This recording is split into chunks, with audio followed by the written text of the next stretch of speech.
Hi అండి, నమస్తే. Welcome to cook with Manju. పిల్లలకి ఎంతో ఇష్టమైన restaurant style chilli paneer prepare చేసుకుందాము. సూపర్ అంటే సూపర్ టేస్ట్గా ఉంటుంది. ఎలా ప్రిపేర్ చేయాలో ఆ ప్రాసెస్ ఏంటో ఇప్పుడు మనం వీడియోలోకి వెళ్ళి చూసేద్దాము. చిల్లీ పన్నీర్ ప్రిపేర్ చేయడానికి ఇక్కడ 250 గ్రాముల దాకా పన్నీర్ తీసుకున్నాను. ఇందులోకి 1 టీ స్పూన్ దాకా చిల్లీ పౌడర్ వేస్తున్నాను. అలాగే ఇందులో ఒక హాఫ్ టీ స్పూన్ సాల్ట్ వేసేసుకోవాలి. పన్నీర్ ముక్కలకు ఉప్పు కారం పట్టేటట్టు మంచిగా ఇలా కలిపేసుకోవాలి. ప్రతి ముక్కకు కూడా ఇలా మంచిగా ఉప్పు కారం పట్టించిన తర్వాత ఇప్పుడు ఈ పన్నీర్ని ఒక 20 నిమిషాలు మనం పక్కన పెట్టేసుకుందాము. నెక్స్ట్ ప్రాసెస్ వచ్చేసి ఒక బౌల్ తీసుకోవాలి. ఇప్పుడు ఇందులోకి కార్న్ఫ్లోర్ వేసుకోవాలి. 3 టేబుల్ స్పూన్స్ వేస్తున్నాను. అలాగే మైదా పిండి వేసుకోవాలి. ఇది కూడా 3 టేబుల్ స్పూన్స్ వేస్తున్నాను. తర్వాత ఇందులో ఒక చిన్న గ్లాస్ దాకా వాటర్ వేసుకొని కలుపుకోవాలి. ఈ బ్యాటర్ అనేది థిక్గా ఉండాలి. అప్పుడే పన్నీర్ ముక్కకు మంచిగా పడుతుంది బ్యాటర్ అనేది. వాటర్ ఒకేసారి వేయకుండా కొద్ది కొద్దిగా వేసుకొని కలుపుకోండి. కన్సిస్టెన్సీ అనేది ఇక్కడ చూపిస్తున్న విధంగా ఉంటే సరిపోతుంది. ఇప్పుడు మనం ఈ పన్నీర్ని ఈ మైదా పిండి కార్న్ఫ్లోర్ కలిపి పెట్టేసుకున్నాం కదా, ఆ బ్యాటర్లో ఇలా డిప్ చేసేసుకున్న తర్వాత మనం ఫ్రై చేసుకోవాలి. ఇప్పుడు ఆయిల్ కూడా హీట్ చేసుకొని పెట్టుకోవాలి. ఆయిల్ అనేది మీడియం హీట్లో ఉండాలి.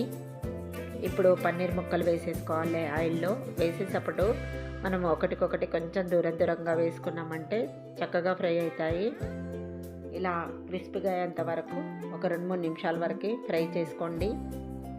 ఇలా ఫ్రై అయిన తర్వాత వీటిని తీసి ఒక ప్లేట్లోకి వేసేసుకోవాలి.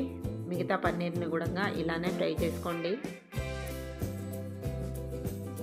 నెక్స్ట్ ఇప్పుడు మనము ప్యాన్ పెట్టేసుకోవాలి. ప్యాన్ పెట్టేసుకున్న తర్వాత ఇందులోకి ఆయిల్ వేసుకోవాలి.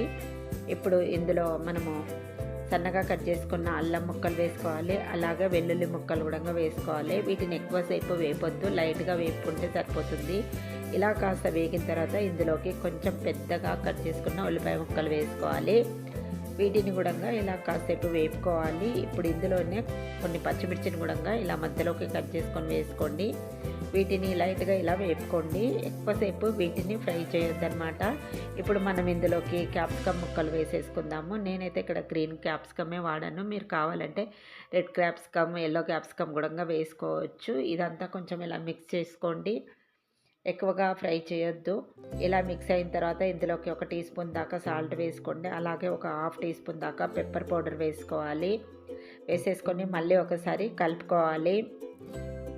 మళ్ళీ ఒకసారి ఈ ఉల్లిపాయ క్యాప్సికమ్ని ఇలా మంచిగా కలిపేసుకోండి. కలుపుకున్న తర్వాత ఇప్పుడు ఇందులోకి 1 టీ స్పూన్ దాకా మనం రెడ్ చిల్లీ సాస్ వేసుకోవాలి. ఆ తర్వాత 1 టీ స్పూన్ వచ్చేసి గ్రీన్ చిల్లీ సాస్ వేసుకోండి. అలాగే ఇక్కడ మనము టమాటో కెచప్ కూడా వేసుకోవాలి. అది కూడా 1 టీ స్పూన్ దాకా వేసేసుకుందాము. నెక్స్ట్ వచ్చేసి షెజ్వాన్ చట్నీ 1 టీ స్పూన్ వేసుకోండి. తర్వాత వెనిగర్ వచ్చేసి ఒక 2 టేబుల్ స్పూన్స్ వరకు వేసుకోవాలి. తర్వాత సోయా సాస్ కూడా ఒక 2 టేబుల్ స్పూన్స్ వేసుకోండి. ఇలా అన్నీ వేసేసుకున్న తర్వాత మంచిగా ఇలా కలుపుకోవాలి. ఇప్పుడు ఫ్లేమ్ను పెంచుకోవాలన్నమాట. హై ఫ్లేమ్లో చేసుకోవాలి. ఇప్పుడు ఇందులోకి మనం ఫ్రై చేసి పెట్టేసుకున్న పన్నీర్ ముక్కలు వేసేసుకోవాలి. పన్నీర్ ముక్కలు వేసేసుకున్న తర్వాత ఈ సాసెస్ అంతా కూడా ఈ పన్నీర్ ముక్కలకు పట్టేటట్టు కలుపుకోవాలి. ఇలా బాగా కలిపేసుకోవాలన్నమాట. ఇక్కడ చూపిస్తున్న విధంగా మంచిగా ఇలా సాసెస్ పట్టేటట్టు కలిపేసుకోండి.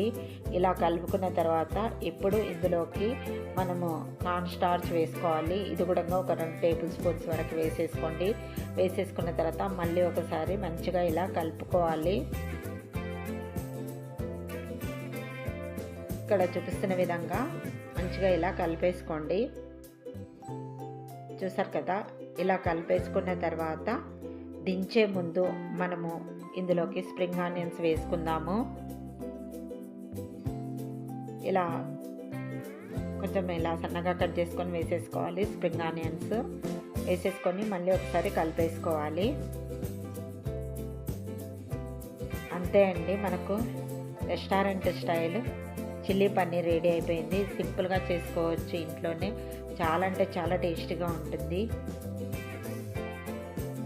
చూసారు కదా, మరి మీకు ఈ రెసిపీ నచ్చినట్టయితే తప్పకుండా ట్రై చేసి ఎలా వచ్చిందో కామెంట్ చేయండి. మరిన్ని ఇంట్రెస్టింగ్ వీడియోస్ కోసం ప్లీజ్ నా ఛానల్ని సబ్స్క్రైబ్ చేయండి. అలాగే లైక్ ఇవ్వడం అయితే మర్చిపోకండి. ప్లీజ్ అండి సపోర్ట్ చేస్తూ ఉండండి. Thanks for watching my video.